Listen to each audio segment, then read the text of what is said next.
Bienvenue sur Esprit clair. Ici, on décrypte, on remet du contexte pour vraiment comprendre. Et si tu veux y voir clair, abonne-toi. Aujourd'hui, la guerre froide. Pourquoi la Seconde Guerre mondiale débouche-t-elle sur la guerre froide? Nous allons regarder plus particulièrement la période de 1945 à 1949 pour comprendre ce mécanisme. L'objectif de cette vidéo va être de te permettre de comprendre comment la fin du conflit ouvre une ère de tension durable sans guerre directe, mais qui transforme les alliés d'hier en ennemis idéologiques. En 1945, la Seconde Guerre mondiale s'achève avec la capitulation de l'Allemagne en mai, puis celle du Japon en septembre. Et partout dans le monde domine l'idée que le pire est enfin derrière nous et que commence une nouvelle ère de paix et de reconstruction. Pourtant, très rapidement, cette impression se fissure, car les anciens alliés qui ont combattu ensemble contre l'Allemagne nazie commencent à se regarder avec méfiance, comme si la victoire n'avait pas réellement effacé les désaccords profonds qui les opposaient déjà. Sans qu'aucune nouvelle guerre ne soit officiellement déclarée, une tension durable s'installe.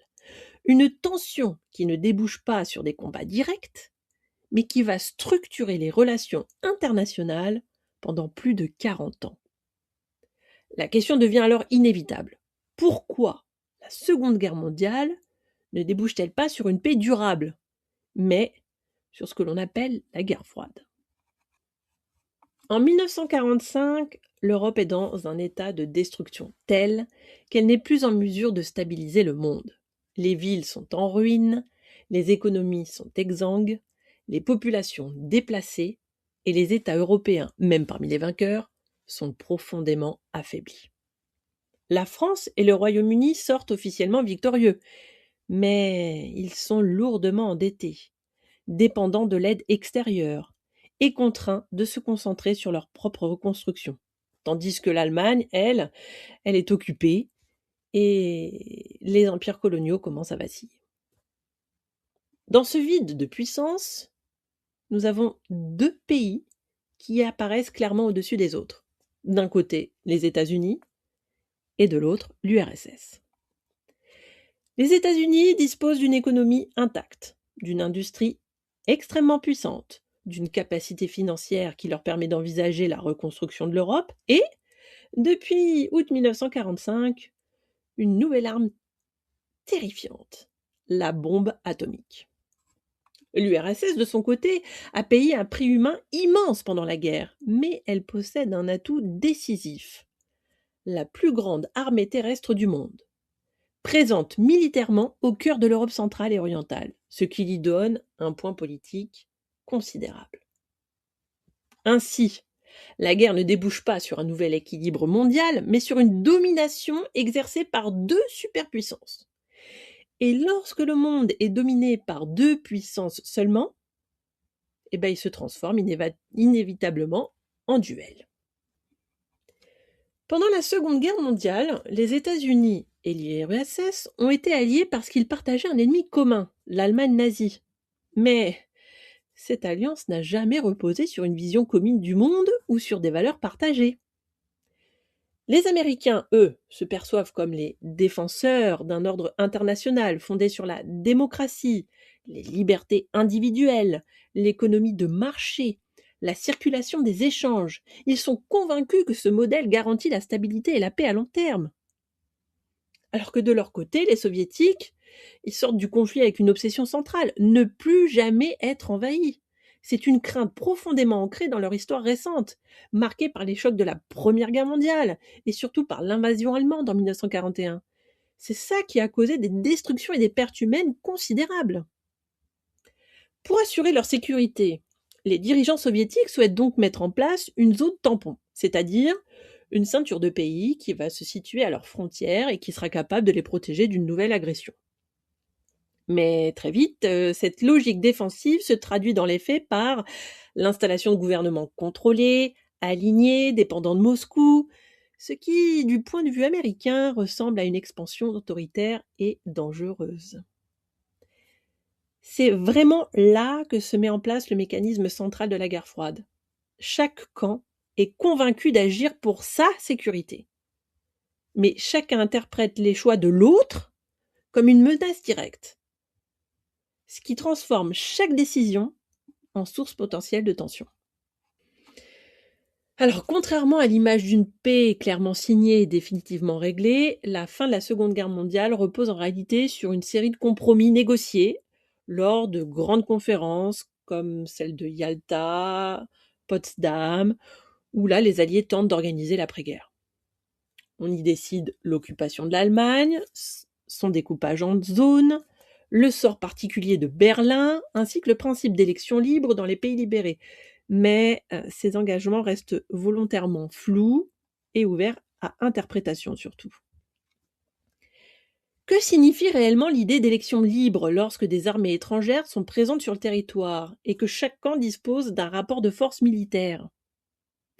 À cela s'ajoute la création en 1945 de l'ONU, l'Organisation des Nations Unies, qui est censée préserver la paix mondiale, mais dont le fonctionnement repose sur le droit de veto accordé aux grandes puissances, ce qui bloque toute décision dès que les intérêts américains et soviétiques s'opposent. La paix existe donc sur le plan juridique, mais elle repose sur une confiance inexistence, ce qui rend l'ensemble de l'édifice extrêmement fragile. Dès 1946, la méfiance devient visible lorsque Winston Churchill évoque, dans un discours resté célèbre, la chute d'un rideau de fer sur l'Europe. C'est une expression qui désigne la séparation politique et idéologique entre une Europe de l'Ouest, sous l'influence américaine, et une Europe de l'Est, contrôlée par l'URSS. En 1947, les États-Unis formalisent leur stratégie face à l'URSS à travers la doctrine Truman, fondée sur le principe de l'endiguement. Cela consiste donc à empêcher l'extension du communisme sans entrer dans un affrontement militaire direct. Et pour mettre en œuvre cette stratégie, Washington lance le plan Marshall, une aide économique massive qui est destinée à reconstruire l'Europe tout en l'ancrant durablement dans le camp occidental. Cela en fait donc un outil politique et économique. L'URSS, elle refuse cette aide et elle interdit au pays, sous son influence, de l'accepter, accélérant ainsi la structuration de deux blocs opposés. Ça confirme donc la bipolarisation du monde. Dès lors, la rupture devient évidente avec la crise de Berlin. C'est une véritable démonstration de la nouvelle logique internationale. L'Allemagne est divisée, Berlin aussi, et en 1948, l'URSS impose le blocus de Berlin-Ouest en coupant les accès terrestres, en posant un ultimatum implicite aux Occidentaux: partir ou tenir. Les États-Unis et leurs alliés choisissent de tenir. Ils organisent un gigantesque pont aérien qui permet de ravitailler la ville pendant des mois, jusqu'à l'échec du blocus en 1949. Cette crise, qui est pourtant sans affrontement armé direct, montre que la confrontation est désormais bien réelle, et les conséquences sont immédiates. L'Allemagne est divisée en deux États, la RFA à l'ouest et la RDA à l'est, tandis que la même année est créée l'OTAN, une alliance militaire fondée sur le principe de défense collective. À partir de ce moment, la méfiance devient explicitement militaire et la guerre froide n'est plus une hypothèse, mais une réalité installée. La Seconde Guerre mondiale débouche donc sur la guerre froide parce qu'elle ne crée pas une paix équilibrée, mais un monde détruit, une Europe affaiblie et un duel durable entre deux superpuissances aux objectifs incompatibles.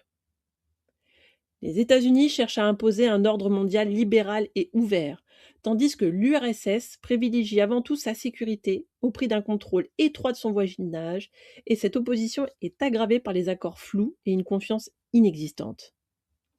Ainsi, la guerre froide ne commence pas par une bataille, mais par une logique implacable, celle de deux vainqueurs, de deux systèmes et d'une méfiance réciproque qui va structurer tout l'ordre mondial de la seconde moitié du XXe siècle.